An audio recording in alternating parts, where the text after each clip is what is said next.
경기도 한 도시에 살고 있는 30대 여성입니다. 저는 평범한 가정에서 자랐어요. 부모님은 맞벌이를 하셨고 저는 언제나 할아버지 댁에서 시간을 보냈습니다. 할아버지는 저를 무척 아껴주셨죠. 제가 좋아하는 간식을 항상 준비해 두시고 제 손을 꼭 잡고 산책을 다니셨던 기억이 아직도 생생합니다. 우리 손녀, 오늘은 뭐 하고 놀았어? 할아버지, 저 오늘 그림 그렸어요. 그래, 우리 손녀 예술가 되는 거 아니야. 할아버지는 제 이야기를 언제나 진지하게 들어주셨어요. 그 따뜻한 손길과 다정한 목소리가 어린 저에게는 세상 전부였습니다. 그런 할아버지가 돌아가신 건 제가 대학교 3학년 때였어요. 장례식장에서 눈물을 흘리며 마지막 인사를 드리던 그날, 아버지가 조용히 제 곁으로 다가오셨습니다. 딸, 할아버지께서 너한테 남긴 게 있어. 네? 뭔데요? 유산이야. 꽤 큰 금액이고 건물도 하나 있어. 네? 건물이요? 응, 할아버지가 관리하시던 건물이야. 그걸 너한테 주고 싶어 하셨어. 순간 머릿속이 하얘졌습니다. 할아버지가 그렇게 큰 재산을 가지고 계셨다는 것도 그걸 제게 남겨주셨다는 것도 전혀 몰랐거든요. 부모님도 그럴 줄은 모르셨대요. 그렇게 저는 23살의 나이에 건물주가 되었습니다. 서울 외곽의 4층짜리 상가 건물이었어요. 1층은 상가들이 입점해 있었고 2층부터 4층까지는 소규모 사무실로 임대되고 있었죠. 처음엔 어떻게 관리해야 할지 막막했지만 할아버지 때부터 맡겨오던 부동산 관리 회사의 도움을 받으며 하나씩 배워갔어요. 월세 관리, 세입자 민원 처리, 건물 유지 보수까지. 생각보다 할 일이 많았지만 할아버지가 남겨주신 소중한 유산이라는 생각에 열심히 공부했습니다.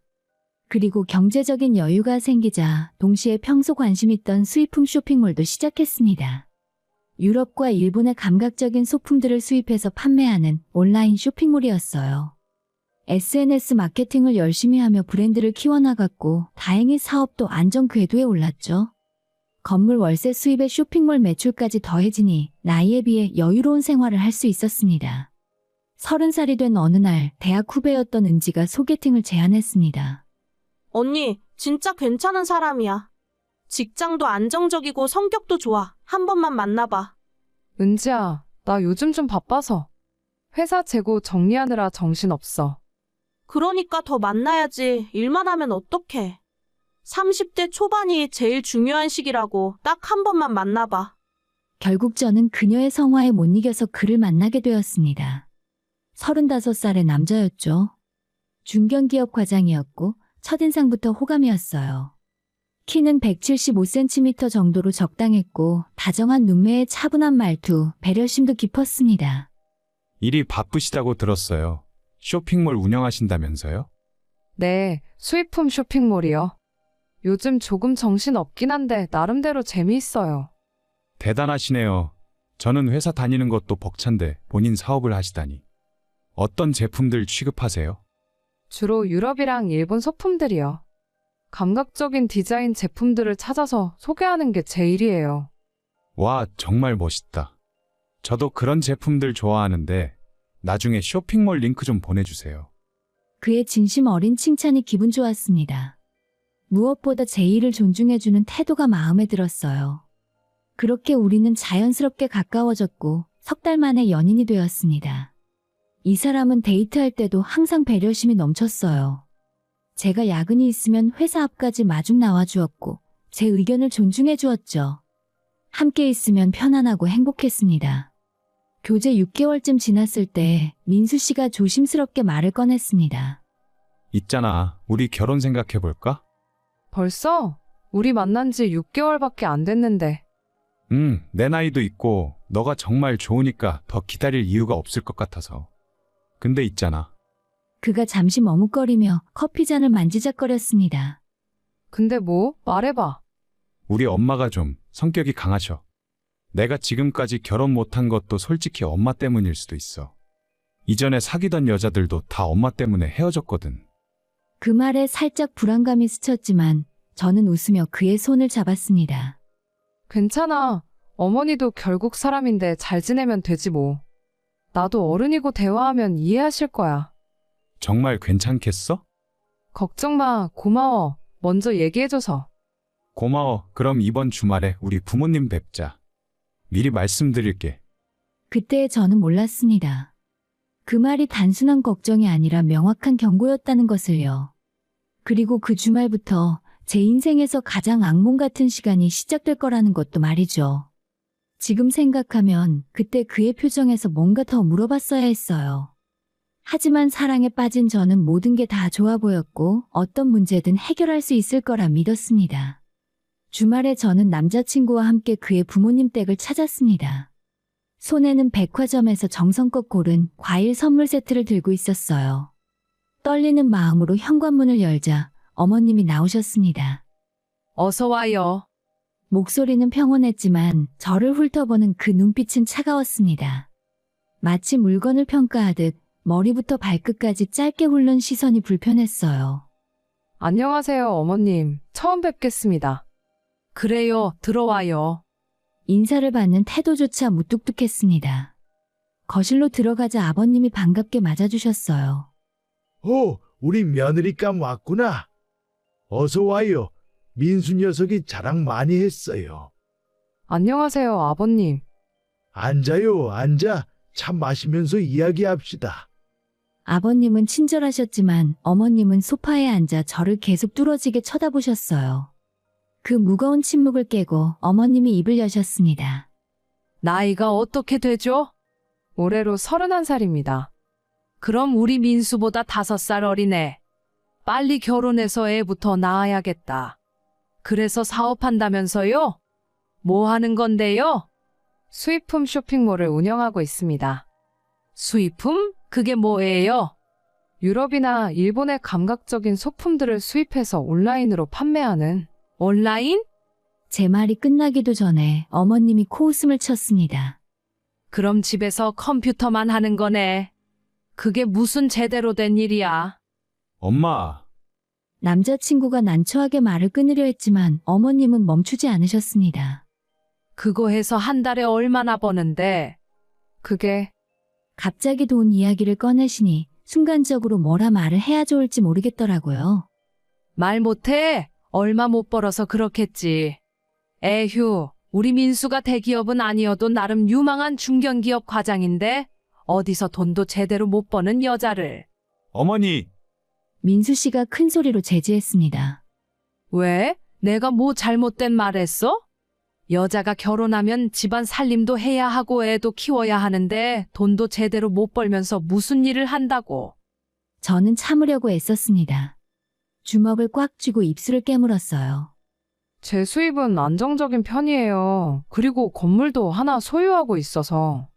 건물? 어디에? 서울 외곽의 작은 상가 건물입니다. 할아버지께서 제게 유산으로 남겨주셨어요. 잠시 어머님의 표정이 바뀌었습니다. 하지만 곧 다시 차가운 표정으로 돌아오셨죠. 그래? 그럼 임대 수입이 얼마나 되는데? 그건 또 말 못해? 해봤자 뭐 얼마나 되겠어. 작은 건물이라며. 상황이 이렇게 되자 남자친구의 아버지가 끼어들었습니다. 여보, 그만해요. 첫 만남인데 너무 심하잖아. 심해? 우리 아들 결혼시키는데 당연히 확인해야지. 나는 우리 아들이 아까워서 아무 여자한테나 못 보낸다고. 그 말을 듣는 순간 가슴이 철렁 내려앉았습니다. 아무 여자라니. 저를 완전히 무시하는 말투였어요. 그리고 이어진 식사 시간은 더 고통스러웠습니다. 어머님이 차리신 음식을 먹는 내내 제 식사 예절부터 시작해서 모든 걸 지적하셨거든요. 밥 먹을 때는 소리 내면 안 돼. 그런 것도 모르니? 죄송합니다. 그리고 반찬은 골고루 먹어야지. 왜 그것만 먹어? 겨우겨우 만남의 자리를 끝내고 집으로 돌아오는 차 안에서 저는 남자친구에게 물었습니다. 어머님이 원래 저러셔? 미안해. 엄마가 좀 까다로워. 시간 지나면 괜찮아질 거야. 하지만 알아. 이번 일은 내가 엄마한테 따로 얘기할게. 너무 걱정하지 마. 저는 남자친구를 믿고 싶었습니다. 그래서 그날의 불쾌함을 삭히려 했었어요. 하지만 그날 이후로도 어머님의 간섭은 계속되었습니다. 결혼 준비를 하면서 민수 씨와 함께 살기 시작했는데 그때부터 본격적으로 시작됐어요. 어느 날 아침 쇼핑몰 상품 발주를 확인하고 있는데 어머님한테서 전화가 왔습니다. 지금 뭐 하고 있니? 아, 어머님, 일하고 있어요.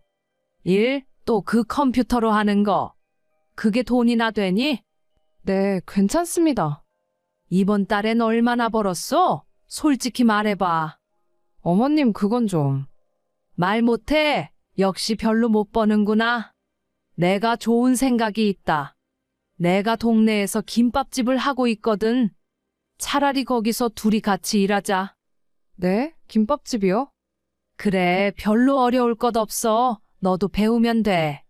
그 컴퓨터로 하는 장사보다 훨씬 나을 거야. 저는 황당했습니다. 제 사업을 완전히 무시하고 일방적으로 자기 계획을 강요하는 거였어요.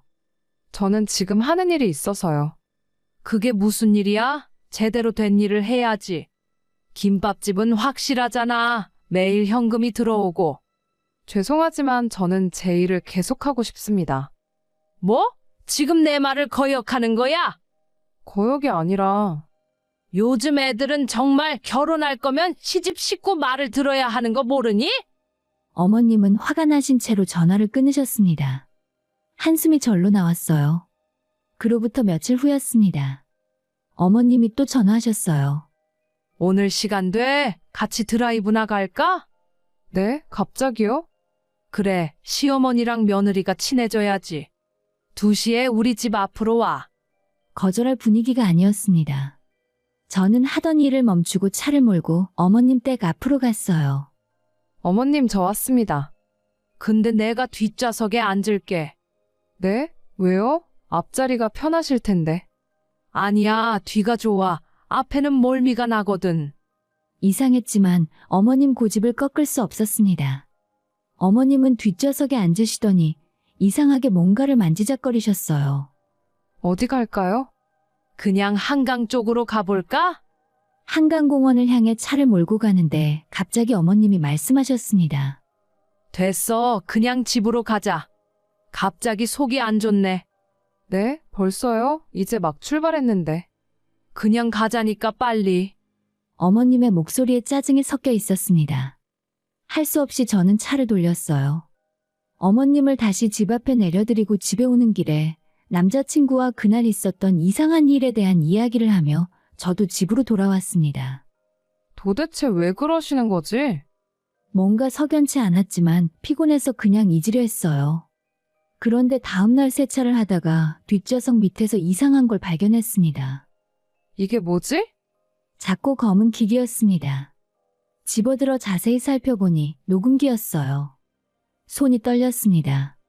재생 버튼을 눌러보니 제 목소리가 들리더라고요. 전날 남자친구와 통화했던 내용이 모두 녹음되어 있었습니다. 바로 어머님께 전화를 걸었습니다. 어머님, 이게 무슨 짓이세요? 뭐? 무슨 소리야? 제 차에 녹음기를 숨겨놓으신 거 말이에요. 잠시 침묵이 흘렀습니다. 그러더니 어머님은 태연하게 말씀하셨어요. 아, 그거? 그래, 내가 한 거 맞아. 왜 그러신 거예요? 우리 아들이 아깝잖아. 네가 혹시라도 이상한 짓을 하진 않나, 딴 남자라도 만나지 않나 확인하려고 그런 거지. 지금 저를 감시하신 거예요? 이게 말이 됩니까? 말이 되고 안 되고가 어딨어? 우리 아들 결혼시키는데 조심해야지. 요즘 여자들 믿을 수가 없잖아. 저는 아드님을 진심으로 사랑합니다. 그런데 어떻게 이럴 수가 있으세요? 사랑으로 밥 먹고 살아? 네가 제대로 된 여자인지 확인하는 게 뭐가 잘못됐어? 더 이상 대화가 안 됐습니다. 저는 전화를 끊고 바로 남자친구에게 전화를 걸었어요. 오빠, 지금 당장 집에 와줄래? 왜? 무슨 일 있어? 어머님이 내 차에 녹음기를 숨겨놨어. 나를 감시하신 거야. 뭐? 1시간 후에 남자친구가 집에 왔습니다. 저는 녹음기를 보여주며 어머님과 나눈 대화를 전부 설명했어요. 이게 말이 돼? 내가 범죄자도 아니고 왜 이렇게까지 해야 하는 거야? 민수 씨는 난처한 표정을 지었습니다. 미안해. 우리 엄마가 좀 심했네. 심한 정도가 아니잖아. 이건 명백한 사생활 침해야. 범죄 행위라고.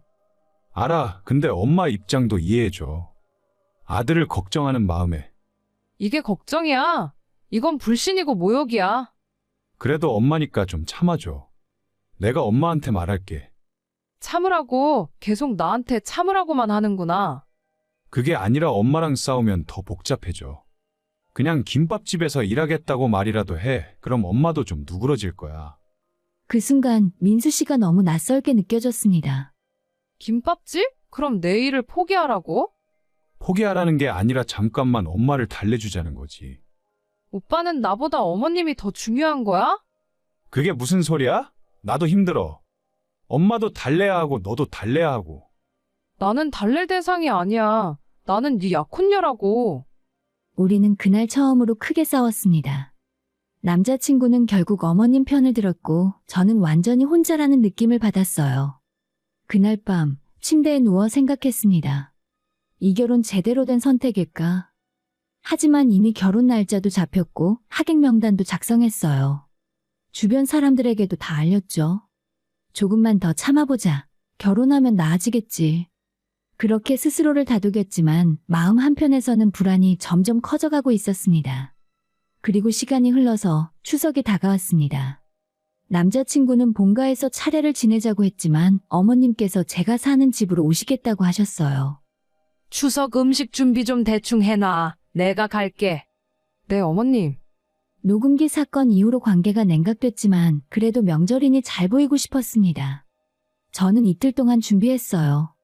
갈비찜과 잡채, 동그랑땡과 전 여러 가지, 나물 반찬까지. 정성껏 차린 음식상을 보며 어머님이 조금은 마음을 여시길 바랬죠. 그리고 추석 당일 어머님이 오셨습니다. 어서 오세요, 어머님. 그래. 어머님은 식탁을 한번 쭉 훑어보시더니 자리에 앉으셨어요. 남자친구와 저도 함께 앉았습니다. 제가 정성껏 준비했어요. 드셔보세요. 하지만 남자친구의 어머님은 갈비찜을 한 점 드시더니 인상을 찌푸리셨습니다. 이거 너무 짜네. 갈비찜이 이렇게 짜면 어떡해? 간장을 얼마나 넣은 거야? 레시피대로 했는데. 레시피? 요리는 손맛이지 레시피대로 하면 뭐해?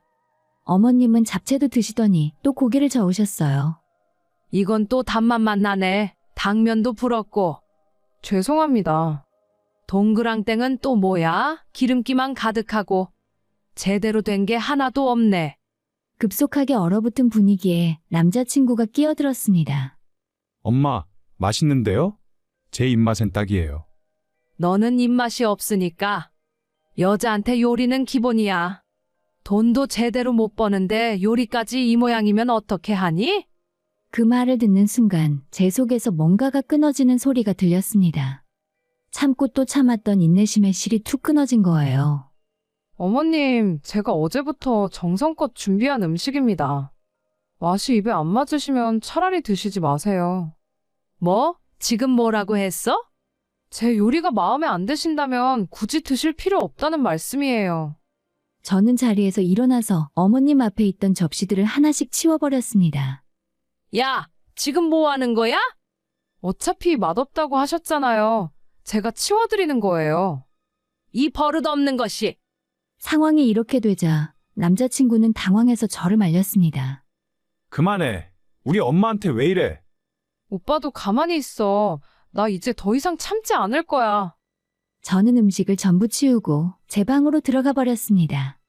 밖에서는 어머님의 고함 소리와 남자친구의 사과하는 소리가 들렸어요. 1시간쯤 지나자 남자친구가 제 방문을 두드렸습니다. 들어와. 엄마 가셨어. 너무 화나셨더라. 오늘 같은 날 왜 그랬어? 왜 그랬냐고? 나는 이틀 동안 정성껏 준비했는데 하나같이 다 트집 잡으시잖아. 그래도 우리 엄마인데. 엄마면 다야? 나는 사람이 아니야? 우리는 또 싸웠습니다. 그날 이후로 며칠간 어색한 분위기가 이어졌어요. 그러던 어느 날 남자친구가 퇴근하면서 비닐봉지를 들고 왔습니다. 이거 먹어봐. 김밥인데 맛있어. 고마워. 저는 김밥을 꺼내 먹으려다가 민수 씨의 말에 귀가 번쩍 뜨였습니다. 우리 엄마 가게 김밥이야. 엄마가 직접 싸준 거래. 뭐? 어머님 가게? 그때 김밥집 하신다고 했잖아. 어때? 맛있지? 저는 김밥 포장지를 자세히 봤습니다. 포장지에는 가게 상호와 주소가 적혀 있었는데 그 주소를 보는 순간 심장이 멎는 것 같았습니다. 아니, 여기는 내 건물이잖아. 손이 떨렸습니다. 저는 급히 노트북을 켜서 건물 관리 자료를 확인했어요. 1층 상가 임차인 명단을 하나씩 살펴봤습니다. 바로 그 가게였습니다. 그리고 그 옆에 빨간 글씨로 표시된 메모가 눈에 들어왔어요. 월세 3개월 연체, 독촉장 발송 완료, 법적 조치 검토 중. 아니, 이럴 수가 있나. 제 건물 1층에 입점한 가게였습니다. 그것도 월세를 3개월이나 밀린 문제 가게였어요. 왜 그래? 무슨 일이야? 남자친구가 물었지만 저는 대답할 수가 없었습니다. 머릿속이 복잡했거든요. 어머님이 지금까지 내 건물에서 장사를 하고 계셨다고? 그럼 건물주가 나라는 걸 모르고 계셨던 걸까? 저는 부동산 관리 회사에 전화를 걸었습니다. 여보세요. 103호 김밥집 관련해서 확인하고 싶은 게 있는데요. 아, 그 가게요. 임대료 계속 밀리고 있어서 저희도 곤란한 상황입니다. 임차인 정보 좀 주실 수 있나요? 네, 계약자는 김영숙 씨로 되어 있습니다. 김영숙, 민수 씨 어머님 성함이었습니다. 계약은 언제 하신 거죠? 작년 3월입니다. 보증금 1천만 원에 월세 80만 원으로 계약하셨는데 올해 들어서 계속 밀리고 있어요. 지난달에도 독촉장 보냈는데 연락이 없으시더라고요. 알겠습니다. 그제야 모든 게 이해됐습니다. 어머님이 왜 그렇게 제 수입을 캐묻고 김밥집에서 같이 일하자고 했는지, 어쨌든 이 상황은 너무나 아이러니했습니다. 그날 밤 저는 잠을 이룰 수 없었어요. 분노와 허탈함, 그리고 이상하게도 조금의 통쾌함까지 뒤섞인 감정이 밀려왔어요. 이제 어떻게 하지? 남자친구는 소파에서 잠이 들었고 저는 홀로 어둠 속에서 생각에 잠겼습니다. 그리고 결심했어요. 더 이상 당하고만 있지 않겠다고, 이번에는 제가 주도권을 잡겠다고요. 그로부터 일주일 후에 제 인생에서 가장 큰 위기가 찾아왔습니다. 거래처에서 연락이 왔어요. 일본 소품 업체와 큰 계약을 진행하고 있었는데 선금으로 2억 원을 송금한 상태였죠. 그런데 그 업체가 사기였던 겁니다. 대표님 큰일 났습니다. 그 업체가 연락이 완전히 두절됐어요. 뭐라고요? 저희 직원이 회사 주소로 가봤는데 텅 비어 있었어요. 전화도 안 받고요. 머리가 하얘졌습니다. 2억 원은 제게 작은 돈이 아니었어요. 바로 경찰에 신고하세요. 변호사도 알아보고요. 하지만 사기꾼들은 이미 흔적을 지우고 사라진 뒤였습니다. 변호사는 돈을 찾기 어려울 거라 하더라고요. 그날 저녁, 저는 집에 돌아와서 소파에 주저앉았습니다. 하염없이 눈물이 났어요. 잃은 돈도 아깝고 속았다는 사실에 너무 화가 나더라고요. 저녁이 되자 남자친구가 퇴근하고 집으로 왔습니다. 무슨 일 있어? 왜 그래? 거래처한테 사기당했어. 2억 원. 뭐? 2억 원? 금액을 듣자 남자친구는 충격받은 표정으로 저를 바라봤습니다. 어떻게 그럴 수가 있어? 나도 몰라. 정말 믿었던 업체였는데. 돈은 찾을 수 있어? 어려울 것 같아. 변호사가 그랬어. 남자친구는 한숨을 크게 쉬었습니다. 아, 이거 우리 엄마한테 알려야 하나? 뭐? 왜 어머님한테? 결혼하는데 이런 큰일은 어른한테 말씀드려야지. 아니, 그렇지만. 괜찮아. 엄마도 뭔가 도와줄 방법을 찾아주실 거야. 하지만 제 불안은 현실이 되었습니다. 이틀 후에 어머님께서 급히 우리 집으로 오셨어요. 표정이 딱딱하게 굳어 있었습니다. 민수한테 다 들었어. 너 사기 당했다면서? 네, 어머님.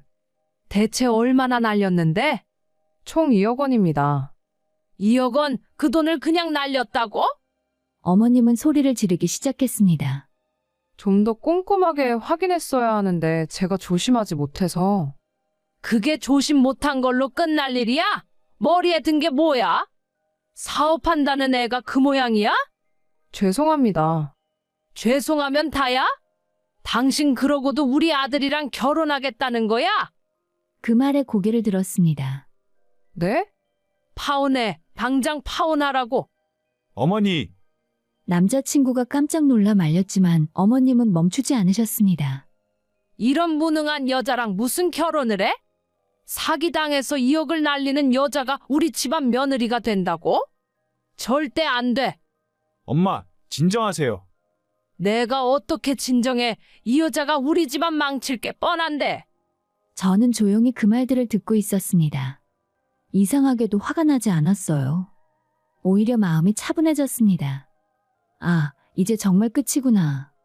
그래요. 알겠습니다. 뭐? 파혼하겠습니다. 뭐라고? 제가 먼저 파혼하겠다고 했습니다. 어차피 어머님도 원하시는 거잖아요.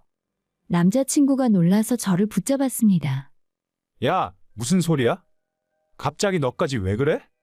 오빠, 나도 지쳤어. 어머님한테 인정받으려고 노력했는데 결국 이렇게 되는구나. 그게 무슨... 오빠는 한 번도 내 편이 된 적이 없었어. 항상 어머님 편만 들었잖아. 그게 아니라... 됐어. 이제 끝이야. 저는 자리에서 일어나서 방으로 들어갔습니다. 밖에서는 어머님의 고함 소리와 남자친구의 당황한 목소리가 들렸지만 더 이상 신경 쓰지 않았어요. 그날 밤 저는 결심했습니다. 이제 복수할 시간이야. 다음 날 저는 부동산 관리회사와 변호사 사무실을 방문했습니다. 103호 김밥집이요. 월세 4개월 연체권으로 퇴거 소송을 진행하고 싶습니다. 알겠습니다. 내용 증명 발송부터 시작하겠습니다. 아니요, 바로 현장 방문하겠습니다. 변호사님과 함께요? 네? 그렇게 급하게요? 네, 최대한 빨리 처리해 주세요. 사흘 후에 저는 변호사와 함께 김밥집 앞에 섰습니다. 남자친구한테서 문자가 왔었어요. 엄마한테 오늘 건물주가 온다고 연락 왔대. 나도 가보려고. 기왕 이렇게 된 거 다 같이 보는 것이 잘된 일이라 생각했어요. 가게 문을 열고 들어가니 어머님과 민수 씨가 카운터 뒤에 서 계셨습니다. 어서 오세요. 어머님이 저를 보더니 눈이 휘둥그레졌습니다. 너가 여기는 왜 왔어? 안녕하세요. 대체 무슨... 그때 제 옆에 있던 변호사가 앞으로 나섰습니다. 안녕하십니까. 저는 이 건물 소유주를 대리하는 법무법인 정의소속 변호사입니다. 네? 건물 소유주요? 어머님이 변호사를 보더니 저를 봤습니다. 그래서 건물주는 어디 있는데요? 저는 한 걸음 앞으로 나섰습니다. 건물주는 접니다. 뭐? 제가 이 건물의 소유주입니다. 순간 가게 안이 조용해졌습니다. 어머님과 남자친구는 입을 벌린 채 저를 바라봤어요. 무슨 소리야? 너가 건물주라고? 네, 저희 할아버지께서 유산으로 물려주신 건물이 바로 이곳입니다. 이럴 수가! 어머님은 몇 걸음 뒤로 물러섰습니다. 103호는 현재 월세를 4개월째 연체하고 계십니다. 총 320만 원이죠. 계약서에 따르면 3개월 이상 연체 시 계약 해지가 가능합니다. 잠깐만. 내가 몰랐어. 너가 건물주인 줄 몰랐다고. 아셨든 모르셨든 그건 중요하지 않아요. 월세를 내지 않으신 건 사실이니까요. 민수 씨가 끼어들었습니다. 이게 무슨 짓이야? 우리 엄마 가게를 빼앗으려고? 이걸 뺏어서 내가 뭘 하겠어? 그냥 정당한 법적 절차야. 오빠도 알잖아. 계약서에 다 나와 있어. 하지만 우리는 결혼할 사이인데. 결혼? 그 말에 저는 냉소를 지었습니다. 우리 파혼했잖아. 어머님이 원하신 거고 나도 동의했어. 어머님이 다급하게 말했습니다. 그건 내가 화가 나서 한 말이고 다시 생각해보면 아니에요. 저도 진심으로 파혼하고 싶어요. 저는 가방에서 서류를 꺼냈습니다. 어머님이 저한테 뭐라고 하셨죠? 돈도 제대로 못 번다고 컴퓨터만 하는 게 무슨 일이냐고 김밥집에서 일하라고 하셨잖아요. 아니 그건... 근데 정작 어머님은 제 건물에서 장사하시면서 월세도 제대로 못 내고 계셨네요. 아이러니하지 않나요? 어머님의 얼굴이 새하얘졌습니다. 저는 30대 초반에 건물을 소유하고 연매출 20억의 쇼핑몰을 운영하는 사업가예요. 물론 이번에 사기를 당했지만 그래도 건물 임대 수입은 꾸준히 나오죠. 그런데 어머님은 저를 무시하셨죠? 제 일을 폄하하시고 저를 감시하시고 모욕하셨어요. 하지만 정작 어머님은 제 건물에 의지하고 계셨던 거예요. 변호사가 서류를 내밀었습니다. 7일 이내에 밀린 월세를 정산하시거나 가게를 비워주시기 바랍니다. 제발 조금만 기다려줘. 돈 마련할게. 독촉장을 3번이나 보냈어요. 충분히 기다렸습니다. 저는 돌아서서 가게 문을 향해 걸어갔습니다. 제발 내가 잘못했어. 미안해. 하지만 저는 뒤돌아보지 않았습니다. 일주일 후에 저는 다시 김밥집 앞에 섰습니다. 이번엔 집행관과 함께였어요. 계약 해지 및 명도 집행을 시작하겠습니다. 가게 문을 열자 어머님이 홀로 앉아 계셨습니다. 남자친구도 옆에 있었고요. 어머님의 눈은 충혈되어 있었고 남자친구도 초췌한 얼굴이었습니다. 제발 한 번만 더 기회를 줘. 내가 잘못했어. 일주일 들였잖아요. 월세는 입금되지 않았고요. 돈이 없어. 조금만 더 시간을 주면. 이미 충분한 시간을 들였습니다. 남자친구가 앞으로 나섰습니다. 제발 우리 엄마 이렇게 빌고 있잖아. 너 이런 사람이었어? 내가 이런 사람이냐고? 저는 차분하게 남자친구를 바라봤습니다. 당신 엄마가 나한테 뭐라고 했는지 기억해? 돈도 못 버는데 요리도 못하면 어떻게 하냐. 우리 아들이 아깝다. 이런 말들 다 기억나냐고. 그건 그리고 내 차에 녹음기까지 숨기시면서 날 감시했잖아. 자기 김밥집에서 일하라고 강요하셨고 제 사업을 무시하고 폄하하셨어요. 미안해. 그건 우리 엄마가 잘못했어. 내가 대신 사과할게. 오빠는 그때마다 어머님 편만 들었잖아. 한 번도 내 편이 되어준 적 없어. 남자친구는 할 말을 잃었습니다. 오빠가 그랬잖아. 그냥 김밥집에서 일하는 척이라도 하라고. 근데 그건 내 꿈을 포기하라는 소리였어. 그게 사랑이야? 나는 그냥 엄마랑 너 사이에서. 사이에서 중재하는 게 아니라 잘못된 건 잘못됐다고 말했어야지. 근데 오빠는 늘 어머님만 감싸고 돌았어. 어머님이 다시 울먹이며 말했습니다. 내가 너무 심했어. 인정해. 다 내 잘못이야. 그러니까 제발.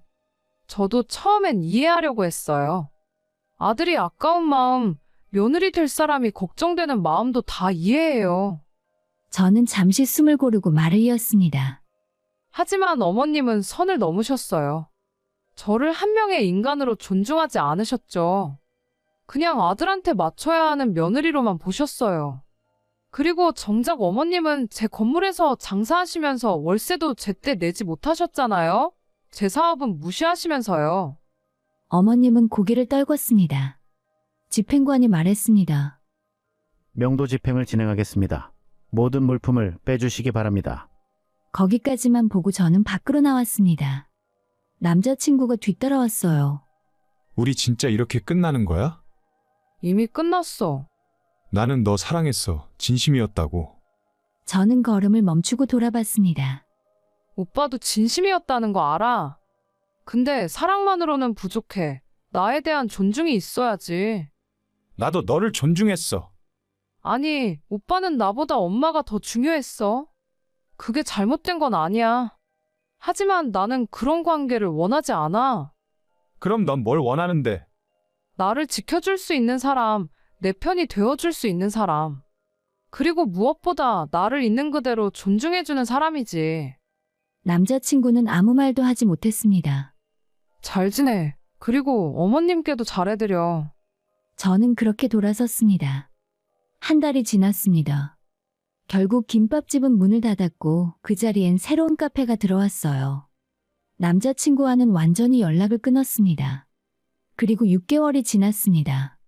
사기 사건은 해결되지 않았지만 쇼핑몰은 다시 안정 궤도에 올랐고 건물 관리도 더욱 체계적으로 하게 되었어요.